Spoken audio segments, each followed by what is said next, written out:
what the hell is Laranite anyway? I was just listening to Tony Zervek's presentation the whole time. I went galaxy brain for about all of it. And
Carrot trailer.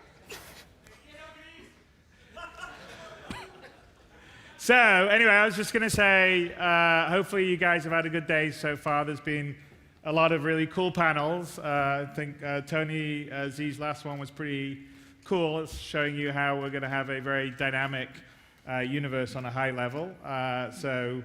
And obviously the stuff we had with the various things like the Planet Tech V4, ships, characters, UI. So hopefully you guys got to see some of that. And the marketplace was great. You guys are always great. Well, this is the end. So hopefully we've got something special for the end for you guys. So last year, at the end of CitizenCon, I had the sort of road to release roadmap. As of last year, we said, well, we've achieved 7 of those 12 that we'd set out to do, starting with the hangar and going all the way to location persistence and Planet Tech. But since then, we delivered the OCS and band culling at the end of last year, which I think made a big difference on the client performance. We got a few things that we're doing this year. So if I go. So we've showed it, but Planet Tech 3.5 is what we did last year. Sorry, I'm behind on the... Can I not get this up here? Otherwise I'm going to have to look up here. Forget about it. So we had ship purchases, ship rentals, which is actually quite cool because you don't have to buy with cash any of the ships. You can rent or purchase them with the money you're earning in the game. And we've also been shifting to quality of life staggered development, which is, you saw a little bit of that in Alpha 3.7. We're more serious about that. So we've moved the teams to 6-month cycles. We're still delivering patches every 3 months, but the teams themselves get 6 months to work on their features or their content that will go into whatever patch they're sort of designated for. And I think it gives them more time to do good work and iterate and give you a better experience. And we're slowly working on aspects of the gameplay, in terms of, say, the feel of flight or the feel of combat. We're doing things like, Sean was showing the sort of theaters of war where that's a good sort of contained mode that will allow us to sort of fine-tune what's really cool about Star Citizen, which is sort of the mixed arms, the ability to be on the ground or in a vehicle or up in space. And so we are increasing our focus to make sure that the game experience now is, 3.7 I think is probably our most stable release today. But the game experience now is good and then is just improving as we go on. So this is what's coming up next. So in 3.8, we are going to have the very first iteration of server-side OCS.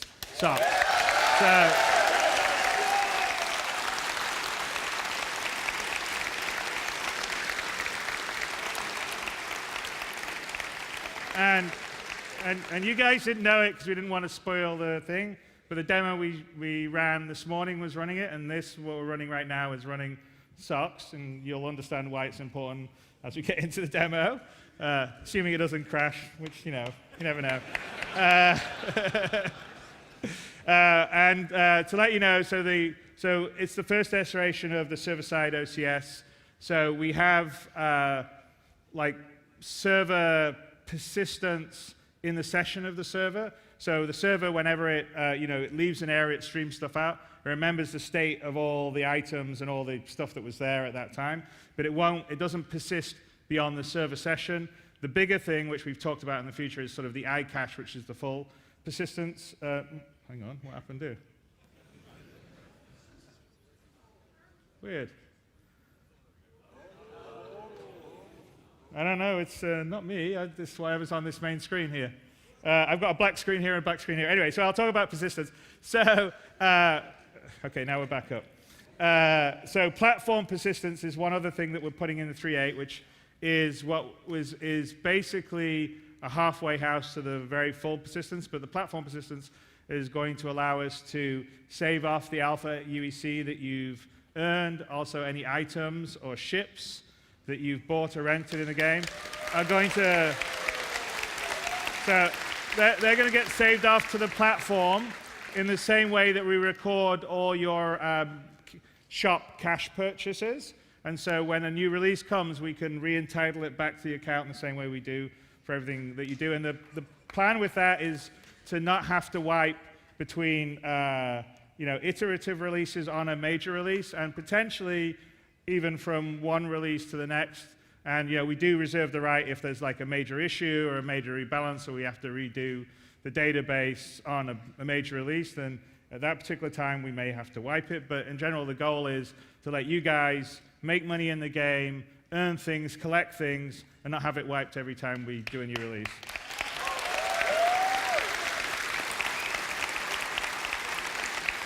So we're aiming to ship that. That will hopefully be, that should be with the 3.8 patch cycle. And now, Planet Tech V4, which we obviously sort of unveiled at the beginning, and there was some really cool panels about it during the day, which I think is going to, just the quality of, not just Microtech, but going back to the old places like Daymar or Cellen is a whole new world.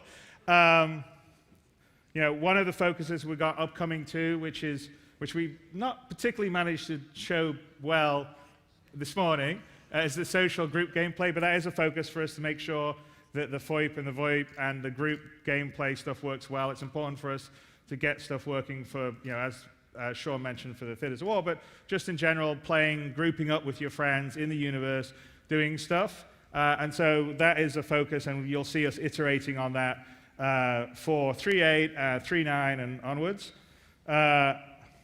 More robust missions. So we've got some stuff coming up in 3.8 that is interesting. There's, we're starting to introduce AI into some of the missions, like say the rescue the hostage on the 890, which we had in an ATV. We were showing a very early version of it. That will be in 3.8, and there'll be some other ones along that line of missions, and that's multi-part missions, which also what we're showing is sort of an early version of a multi-part mission, what we showed at the beginning and we're going to end with here, that 3.9.40 onwards.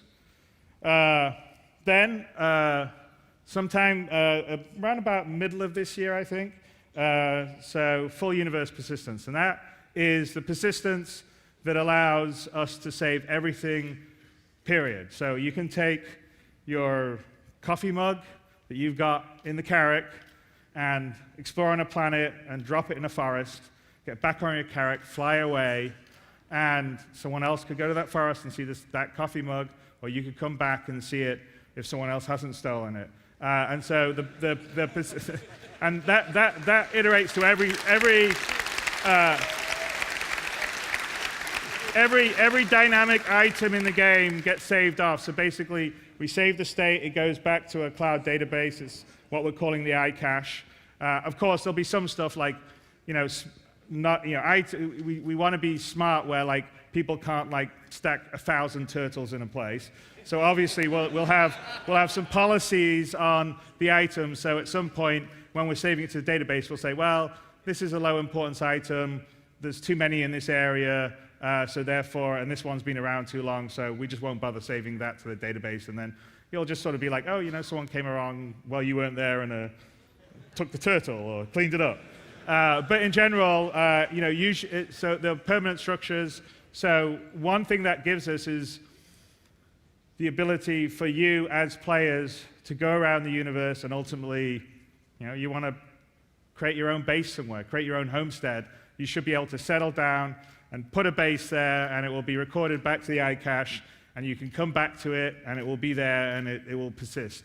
And so I think the opportunity for emergent gameplay that comes from that is going to be fantastic, because as you saw with what Tony was doing in his presentation before, we're going to have dynamic resources in the universe.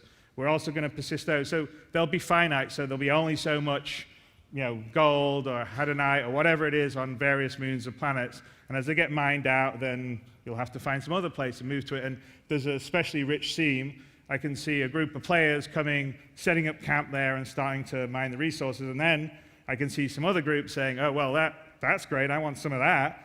They show up, and you basically have two groups battling out. And then there's a whole business that's going to be involved in supplying more weapons or logistics or healing people or bringing, consumables that people need. So I think there's going to be this like dynamic, evolving system that will be incredibly interesting and compelling, and I'm really looking forward to that. And that's enabled by the full universe persistence, which is, like I said, the full persistence of all items, ships, characters, and also persistent tracking of the resources.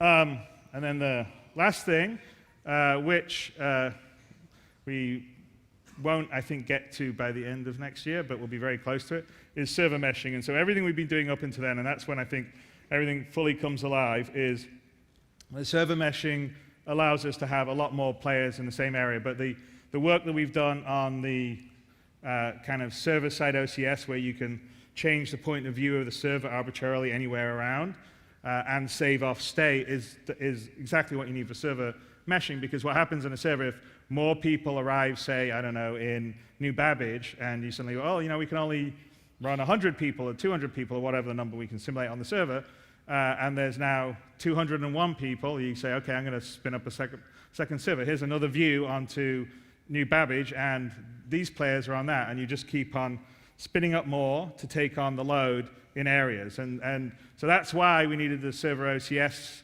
and the bank culling and the full persistence, and it enables server meshing. So that's the next thing. Once we deliver the full persistence, we're actually already starting to work on the network side of what we need for the server meshing right now. But we're really excited about that, because then that's going to allow a sort of dynamic, seamless universe that won't have the same player count restrictions. And by the way, we'll also, we don't know quite with server OCS what we'll be able to do, but we're going to start experimenting with some player counts in the future and maybe upping it, because at the end of the day, if we're not simulating the whole system and it's a smaller subset of that, we'll be able to have more players. So we'll see in the midterm if we get more players into a server right now, but longer term server meshing is what's going to allow us to really have a fully dynamic universe.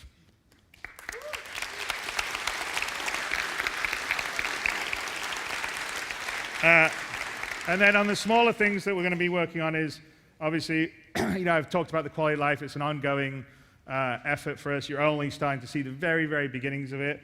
So we have some dedicated teams that just focus on the quality of life. We have what we call the vehicle experience team that we're working on things to improve how it feels operating and running a vehicle.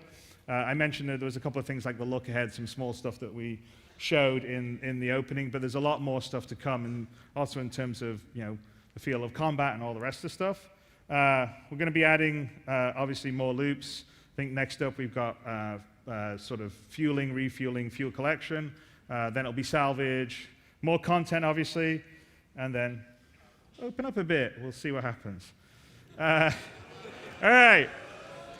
So now we've done that, we're going to head into our demo. But at first, let's just recap and I'll get Todd Pappy up here with me, wherever he is. Hello, Pappy. Come on. There we go. All right. So, just in any good TV show,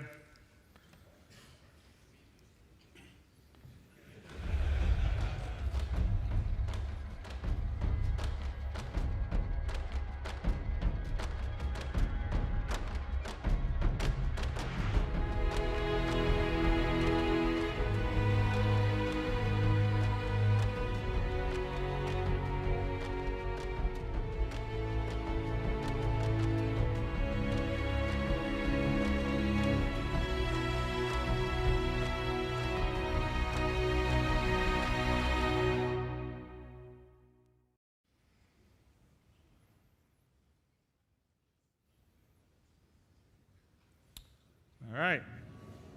So we're on the Microtech shuttle to the lab.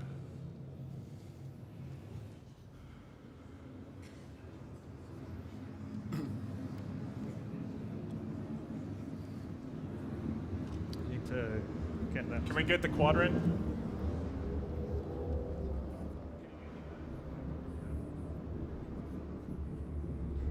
All right. And by the way, Glenn is actually on a AI-flown ship here. And that is something longer term that we're going to be working on, which is AI doing things like taking you a shuttle from a space station down to the ground, or various locations that you could go to without having to fly to yourself. So think of it as a bigger version of the transit system.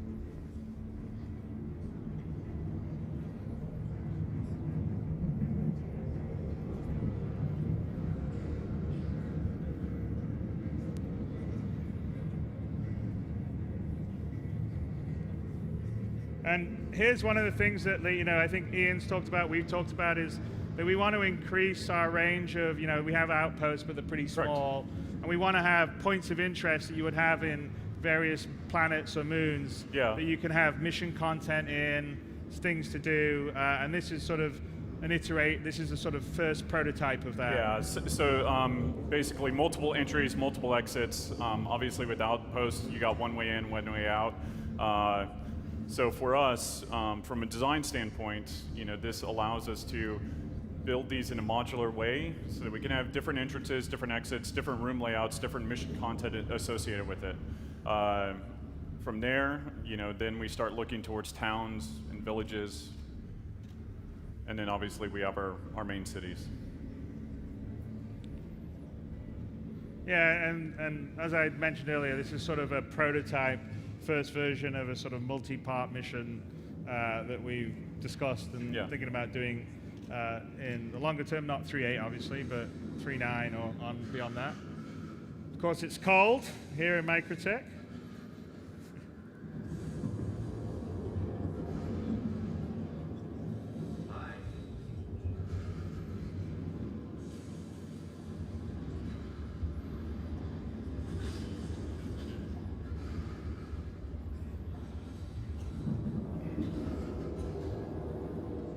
So you'll see, now that we've entered into the room, the temperature that the character feels changes, and he actually starts returning back to normal.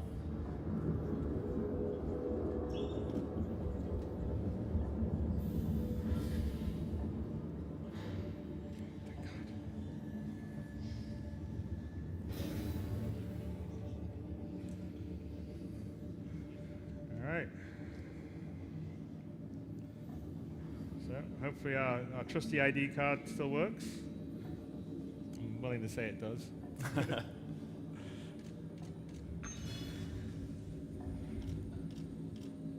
And we take a look out the side, Glenn, out the window a bit, when you out the window out here. So one other thing, which we're going to get into a little further, but if we actually take a look outside, the other thing that we're showing here is dynamic weather. Yes. And so actually there is a ground snowstorm blowing in. Can you look out the window a little bit, Glenn? Or not? Glenn? Glenn, can you look out the window? Just take a look out the window quickly. So if you take a look, if we go take a look out here, it's where the trees. Go to the left a little bit. Should be, I think.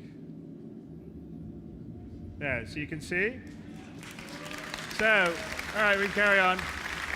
So there's a storm blowing in right now. Come to that in a bit better. But the weather simulation takes into account the humidity, the wind, temperature. Yes, right? All of that. And it is dynamic. So it's set up. So not going to have. We've got a couple of elements still to come on the fully dynamic planetary weather, which would be volumetric planetary crowds and volumetric ground fog. We have a large amount of the pieces in place for our weather sims, and we'll get into that in a little bit, but let's carry on with our mission. So we're gonna go look for the data center to try and steal the algorithm. So it says it in the demo, or basically in the mission briefing, that you're looking for server number 5. So we'll be looking around and getting closer and working our way over there.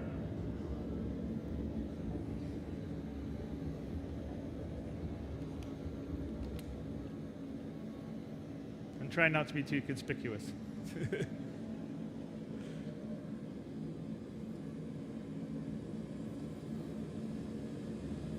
And the idea with these kind of missions in the longer term is to have the ability to do like stealth gameplay instead of combat gameplay, So solve some puzzles. Yes. So it's not just going to be about shooting people all the time. Well, and it's something that Tony and you and I have talked about a long time ago, which is basically breadcrumbs as well. So it opens up to other aspects. So we want a sort of combination of sort of the procedural dynamic stuff that would be generated by the universe simulation that Tony was showing earlier, plus some more crafted, multi-stage, kind of more narrative missions, and they all get mixed in to give you a really sort of nice flavor and variety of things to do. So, like, we need to figure out a good way. We're gonna we kind of know a good way, but as a game player, you would actually have to suss this out. So we're gonna go back here in the maintenance area.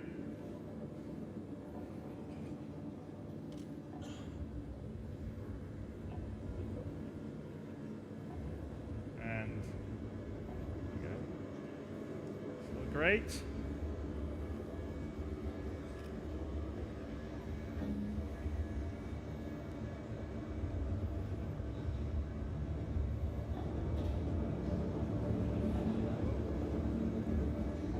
Very quiet, great. Yes. In the future, obviously, the AI will have certain stims that they can react to, and audio is one of them. Having certain objects that the player places around would be another way to distract AI.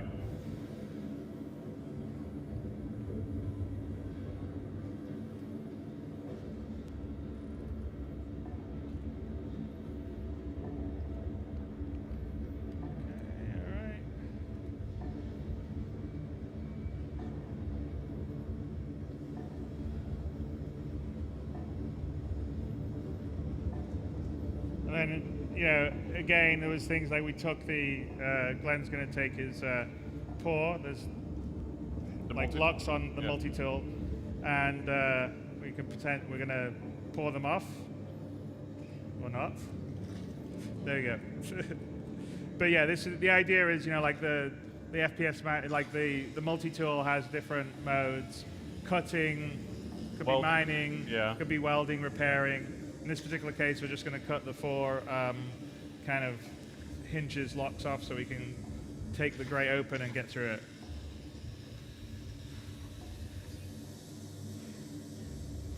And again, this is, I think we've talked a little bit about, especially with something like whether the weather or the temperature, it's about taking like the physical inventory, taking the things you need. So do I need a tool to go and do something? Do I need to have an outfit that will keep me warm or protect me from fire? And I mean, I think even with our combat and everything like that, we want people to actually think about what they need to do first.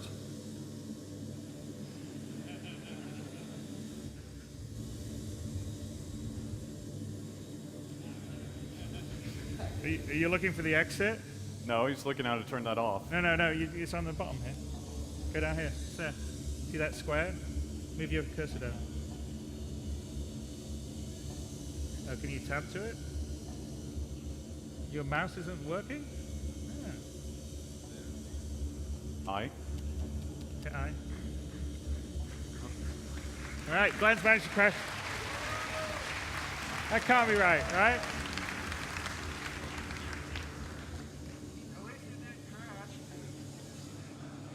Come out, do that. That's one way. There we go. Okay, well done. So that's as you guys know, there's an inventory. There's a personal inner thought system, which is Richard is the personal inner thought with 3.8 or 3.9. 3.9. So that's sort of work in progress. But the personal inner thought is in 3.9, which allows you to access a whole bunch of actions or interactions that are sort of on you or would be your thoughts. And so that's a very early version that obviously for some reason is bugged, but we weren't actually meant to end up triggering that. So we're looking for a data card. And we're going to steal some data. Oh, there's a guard on that side. Just make sure you stay out of that way, Glenn. There you go. Okay, come over here. There we go. Take the data card. You can take that one, or I think he's going to He clocked one on the desk, I think. Okay.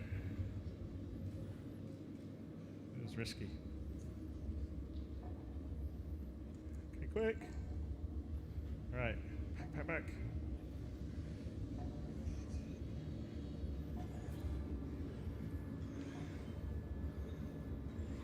There we go. And then maybe under here to get to the other side.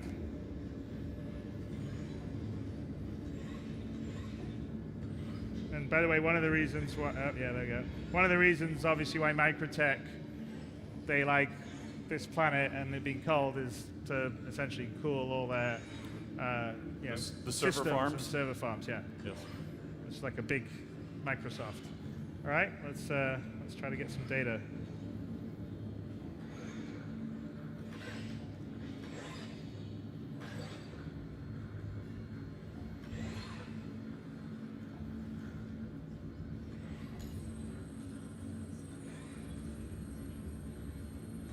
And again, this is building block UI, right? Yes, So yes. that's all put together by a designer fairly quickly without having to have Flash programmers or... Okay. Let's get it. Okay. Let's get out of here with our ill-gotten gains.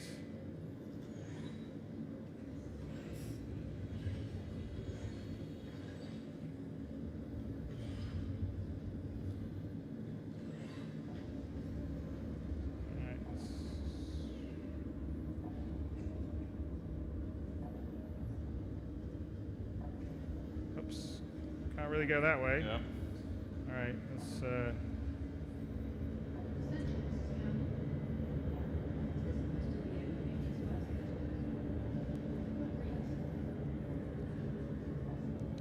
All right, I don't know. This looks all right. Ooh, all right, Glenn. Just pretend that you're blending in.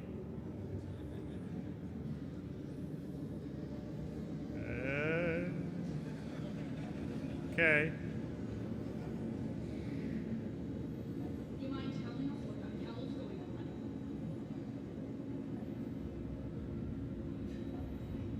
Hey, talking to you. This is our project. You can't just freeze us out like this. Right.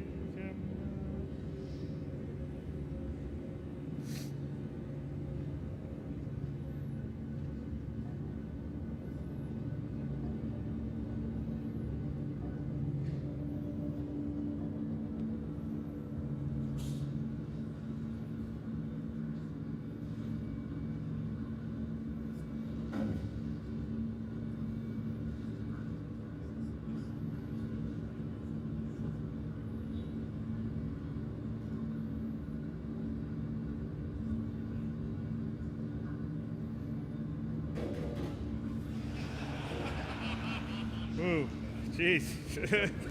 That was close. You almost put it on top of his. Okay.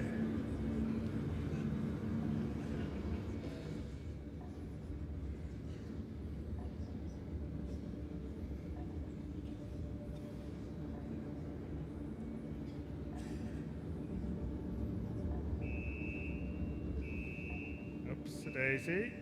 I think we better get out of here, Glenn. Yeah.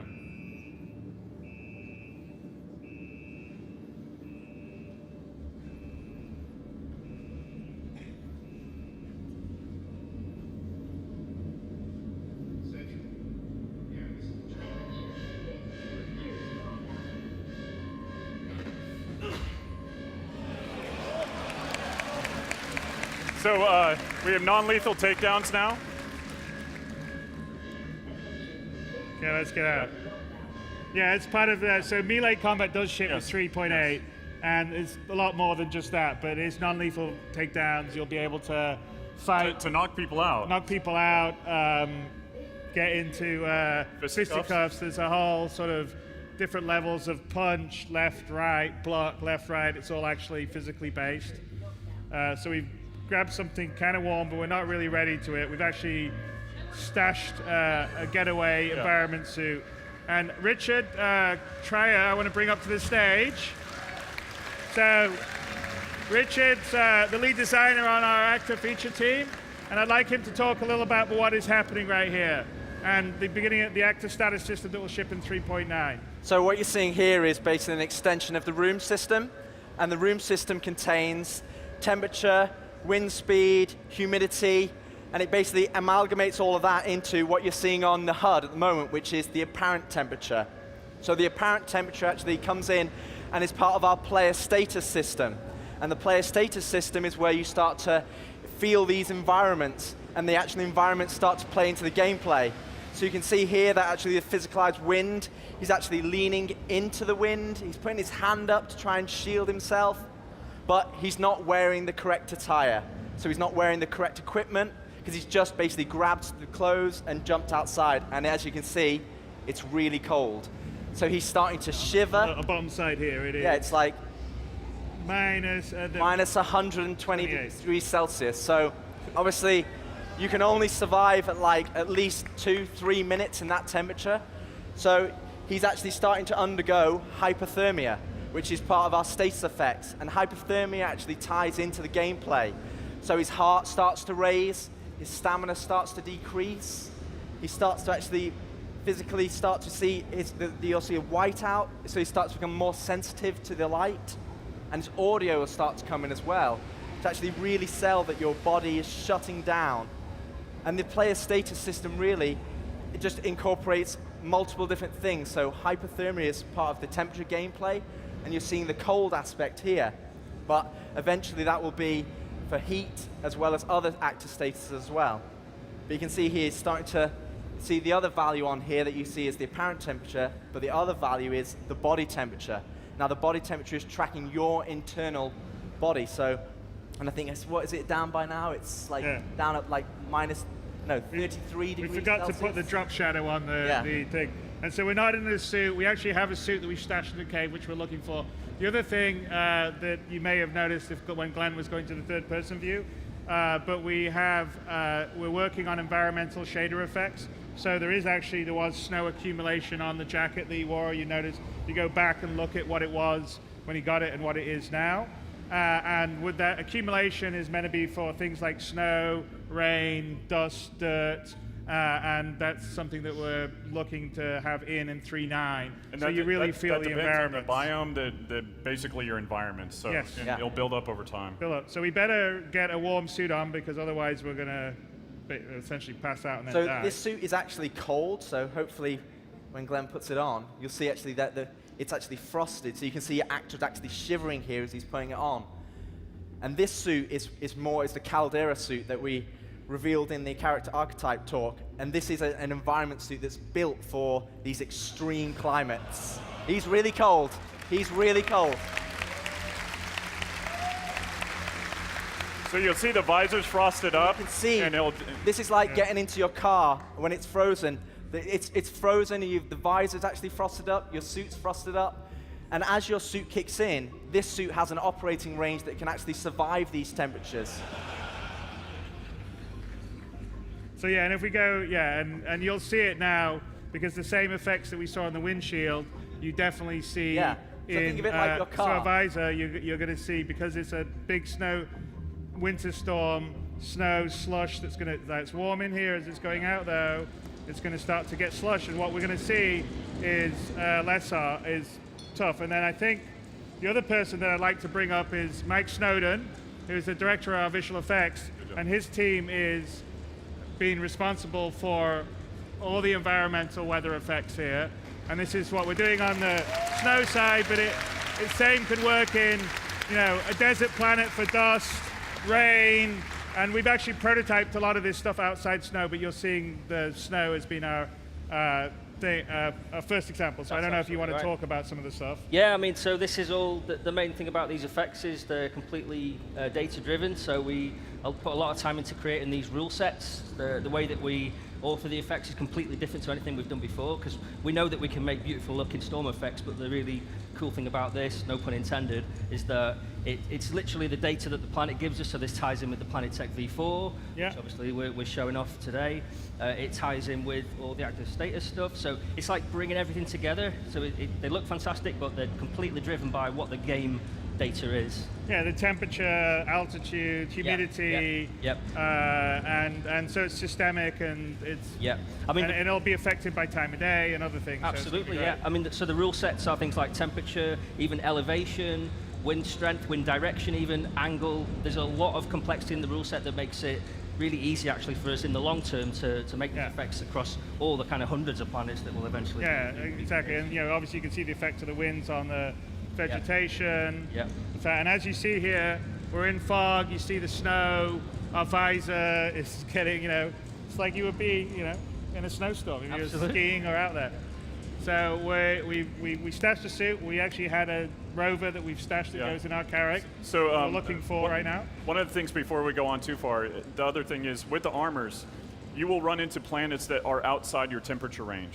And so you might last there for 15 minutes. But obviously we want to make sure that it's very lucrative for you to be able to go in there and risk reward gameplay for it.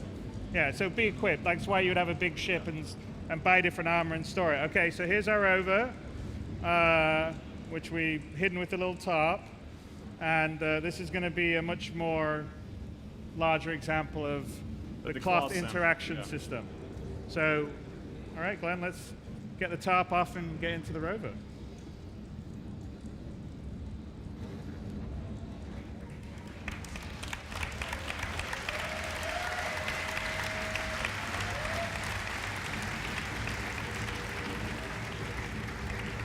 Okay, we can drop it now.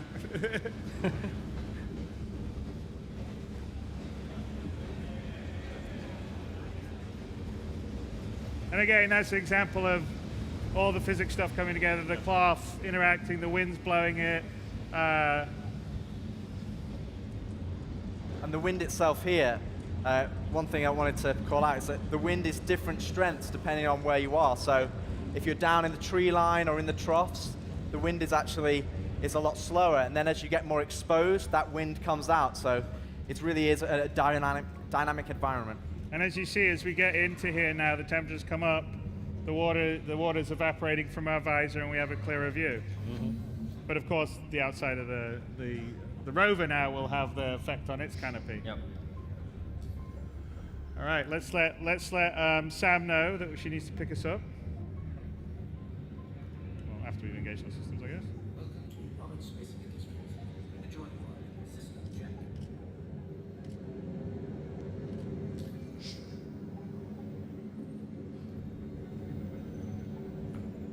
This isn't going to work because of the go-to setup.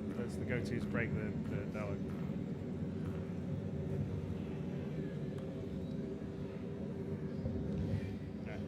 I'm gonna need a pickup. Yeah. Oh, hello. Yeah, I'm gonna need a pickup down the bottom of the hill. On my way. Okay. Right, good. We actually that breaks in our system because we have a little background zoom to the right place, which doesn't actually do the server check right. So it hasn't streamed, and it's actually, you are seeing some of the stuff because this is in server OCS, so we don't have everything all the time now. So when things go in and out, we've still got edge cases, and that's one of the issues that we have to fix before server OCS haven't, but it'll be fine. So let's. Also, this is precarious, so make sure you get a little noisy for Glenn. Oh. All right.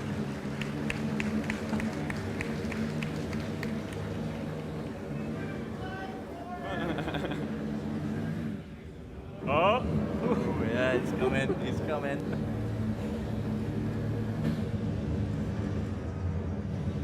You can see the fog starting to thin out now as we're going a little further down. That's Yeah. So, like as we're further down, it's not quite as thick. The weather is not quite as intense. I know, he's scaring the shit out of me.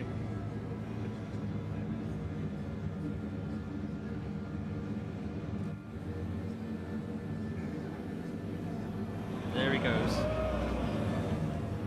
Show off, Glenn. All right.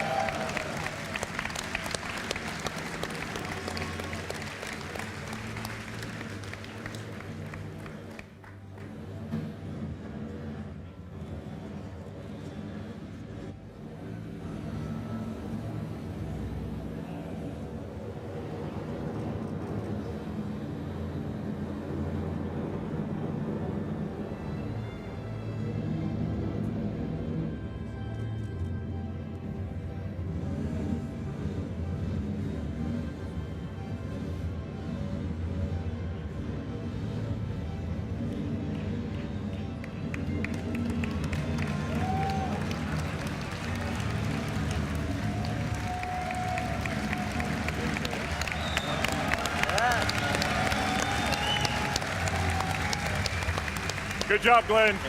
Yeah.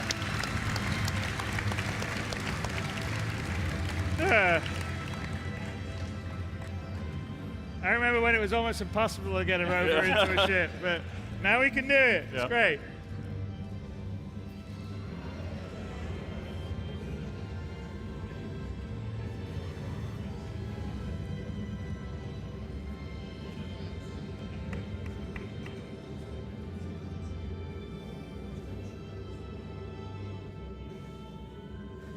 And here's an example of, so we're talking about storage. So these are actually meant to be for suit storage. Still kind of early days on the stuff, so it's a bit wonky, but we put our suit in there. We need it. So the idea is that you would have suits and stuff that you would store depending on what you would need on different planets.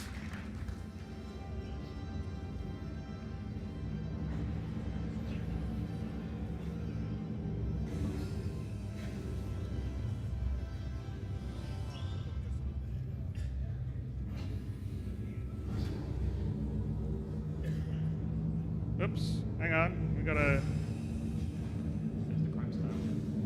crime stat, and I think someone's shooting us from behind. Yeah, I've got a pretty hefty crime stat. We're gonna have to get out of here. We're being tailed. Get to the turret.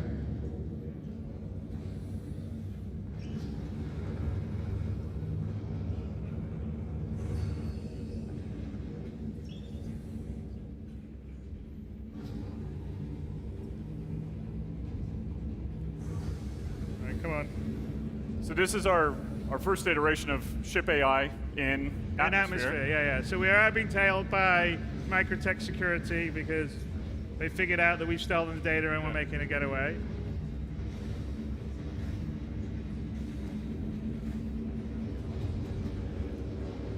There we go. All right, come on. To our little turret.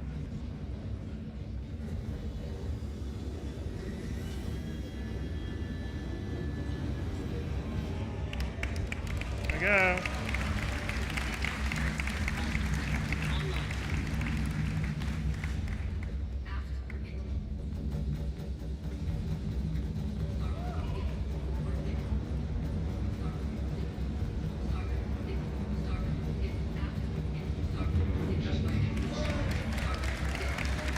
Okay, come on, let's get rid of it.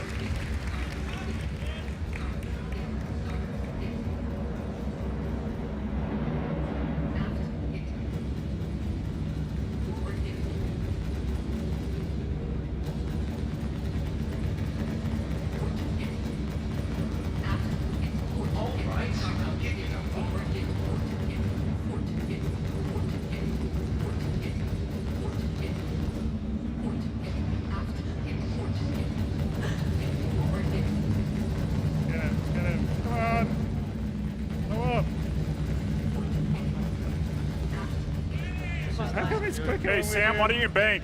All right, one more. Okay, come on, let's get him.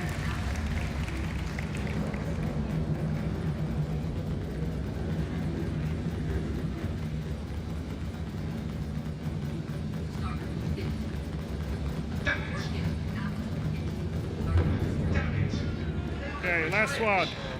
Okay, we got one more, right? Was that all of them? No, there's one more. Here he is. Get him. Sam's basically flying the ship to try and give Glenn a good shot. All right.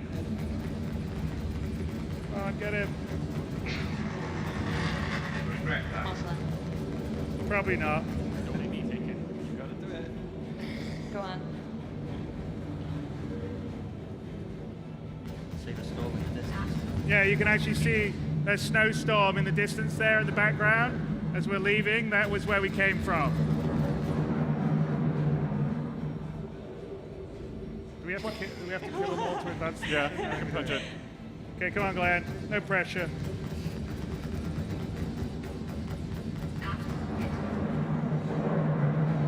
Joe, take him out.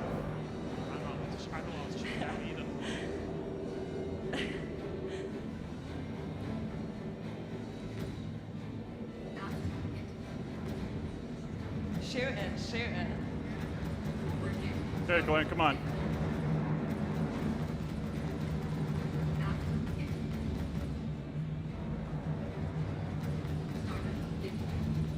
take us this long? I don't remember taking this long.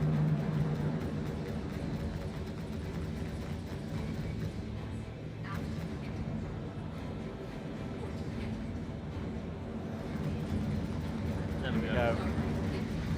Go. Go.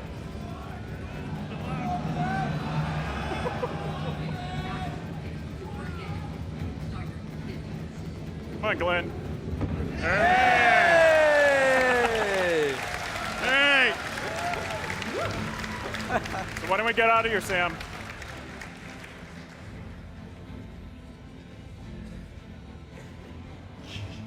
Okay, we had our mission update. We get it later. Okay, let's get out of orbit then. That's a bit. It's kind of when we run these run-throughs, it did not take. That was the No, longest it's taken. yeah. It was a bit Good nervous AI. on that one. Yeah. We're gonna have to wait till.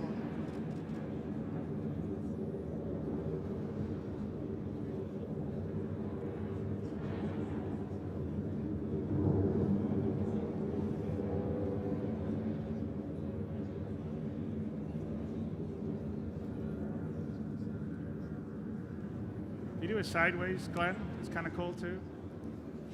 Just go to the sort of side and around. Get like side. Glenn. Yeah, Side. he's got it. He heard me. See the beauty. Microtech's very pretty. All right. So when do we get the mission update? QT. Oh, we're Q2? Okay. Or, Yeah, you can see that. Those are trees down there, those dots. That's cool. So okay, so now we're going to QT, right? yeah. Okay, let's get going. She's having trouble with the HUD. It's a what? She's having trouble with the HUD. Okay. Just get up, and then. Yeah. No, once no. I get out of atmosphere, it should Yeah. help. I hope.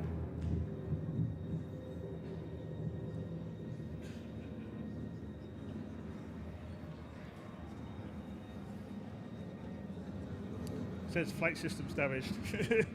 Right, but the Yeah. attenuated panel. I wonder what's happened on that one. Sam, can you hit B and do it? Can you hit B and do it? But yeah, I think I can find it with me, hopefully. It was quite long ago,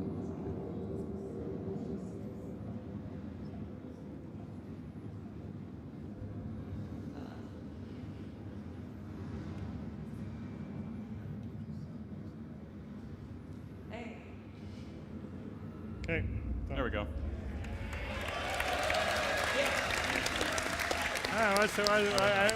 Fucking, we I gotta. don't know what that happened. whole we gotta get the nav.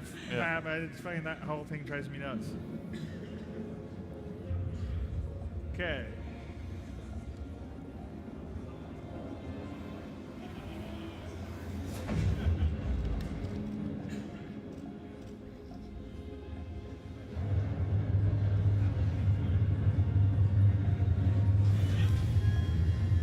All right. Do we have the mission now to go to Planet? Should be. Should be coming. Okay. So when's it come?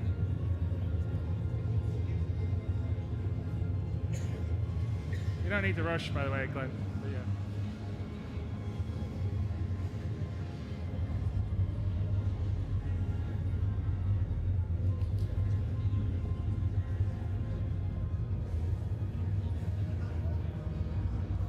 So should we get the mission now?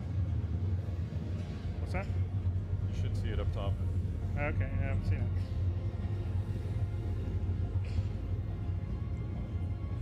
Hey, Glenn, can you check your Mission status? You should have had the update for where to. I'm not sure if you saw it. Yeah, delivered to Ruin Station. There you go. So I thought, yeah, I told you we had the update of the mission. I guess we just missed Yeah. it. Anyway, we got the data. We've now told where we got to go. We got to go to Ruin Station in. There we go. So here we go. Go exterior, Glenn. Exterior. There you go. Show it off. There you go.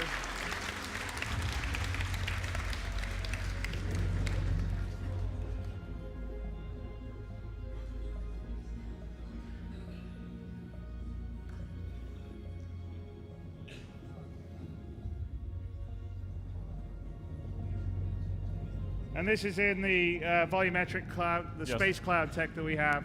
Same stuff that we're using for Squadron 42 for the coil, but as you can see, usable everywhere else. It's completely volumetric lit in, and it's beautiful.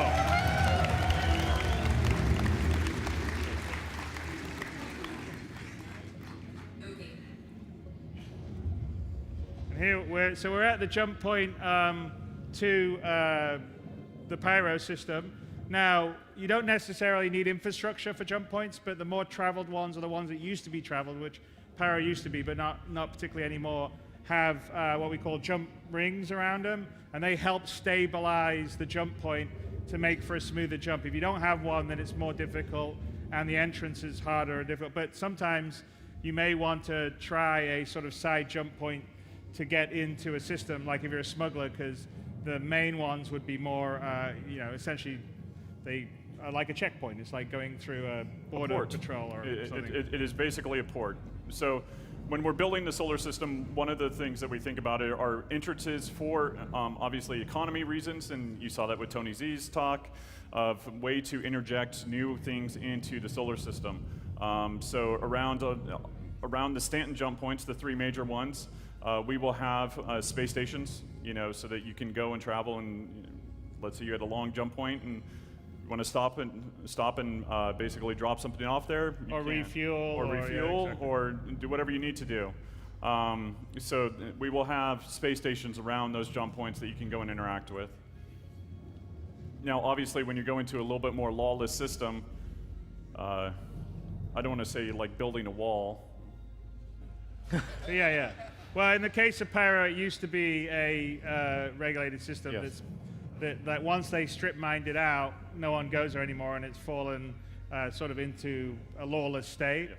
And so this is not really this isn't a very often traveled jump point, but we're going to take it because that's where we have to go to head to Pyro Station. So as you can see, the jump ring, which is delineating where the point is, off in the distance, and Sam is going to line herself up for us to jump to Pyro System.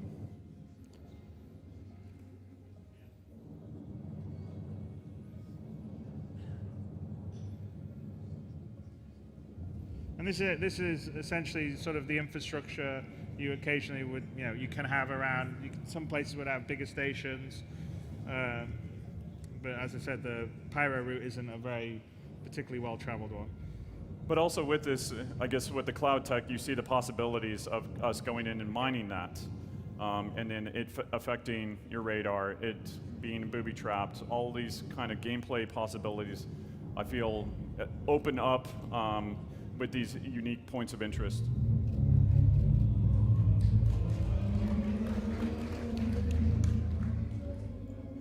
Do you guys think we should open it? Yes. I think we should go. Let's do it.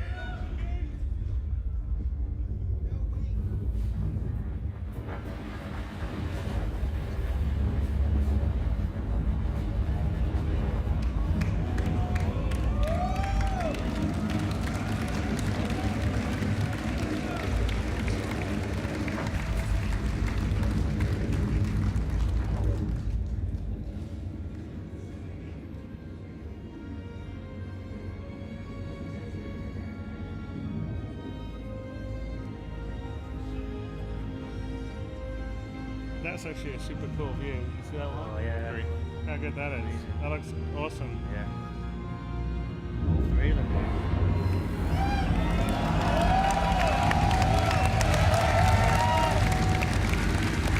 Okay.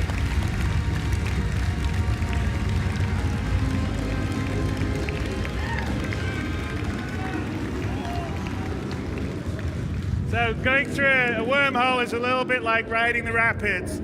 You don't really have much. You have lateral control, But it's a little bit of being on a forward, but you're current. being pushed on a current, Yeah. and you've got to keep inside the boundaries of the wormhole. And actually, if Sam gets a little close, you'll sort of see interference on his screens. And of course, Stanton's just going away in the background, and Para's coming in here.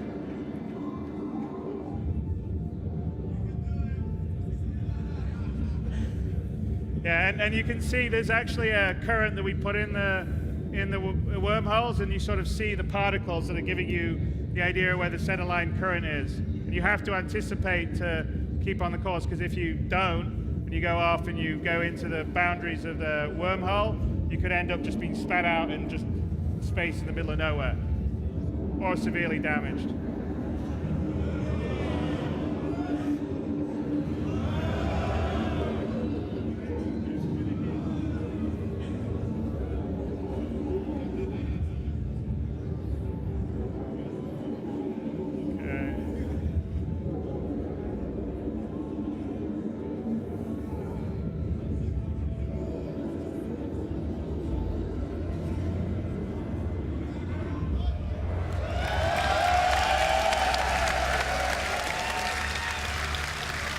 Go around, Glenn.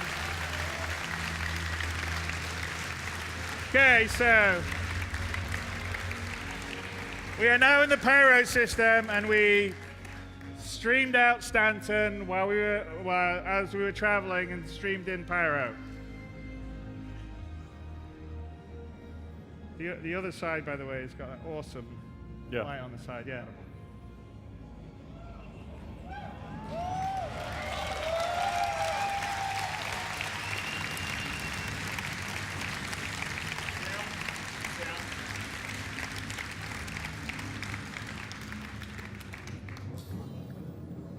Set a route to the ruin station, Sam. There we go. There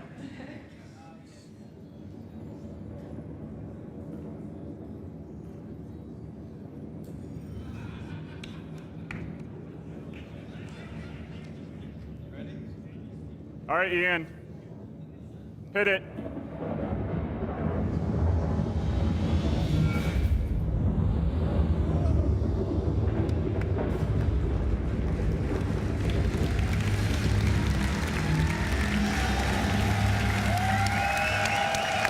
Good job, guys. Good job.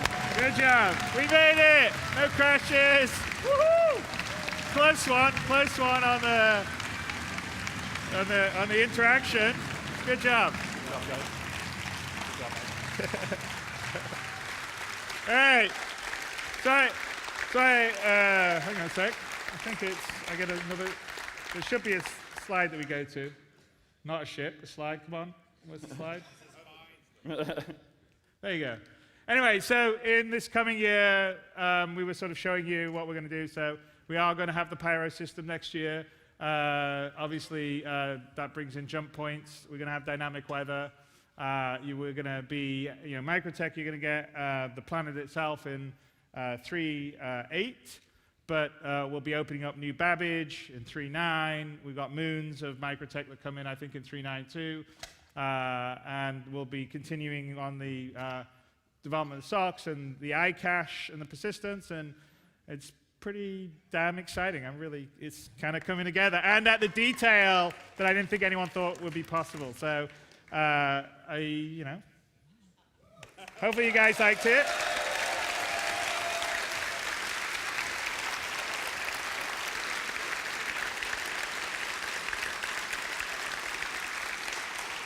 So I'd like to give a big shout out to everyone on stage that's helped with the demo here.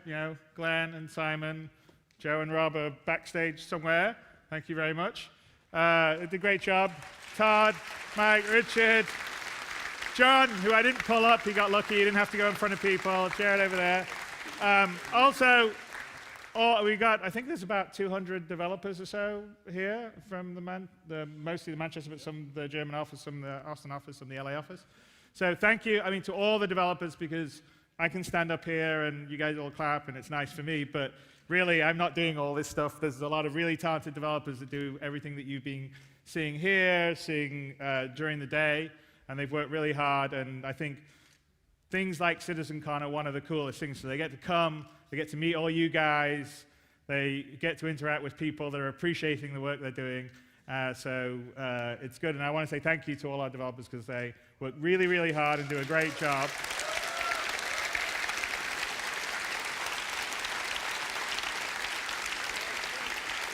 And then we also have, obviously the event staff and the volunteers have done an amazing job with this CitizenCon. I mean, wandering around, it's brilliant. I mean, going back to the very first ones and to what we are now, it's amazing. But thank you to everyone that's put the show together. I think, I don't know what Leia is, but she was producing it, but she did an amazing job. David Roth, he did an amazing job. And everyone that did it on the support side. To everyone on our operations, support, marketing, thank you for COG. And then you guys, thank you so much for supporting this crazy dream that's getting a little more real every day. Thank you, really, totally. So everyone out there on the internet, everyone here, we couldn't be here, we wouldn't be getting to do this amazing stuff without your guys' support, so we really appreciate it. And I am very thankful. And I guess we talked about maybe, do you want to see the carrot commercial one last time or something? And then we get some drinks, and I'll be there and sign things. And okay, all right, let's do the carrot commercial. And thank you very much, everybody.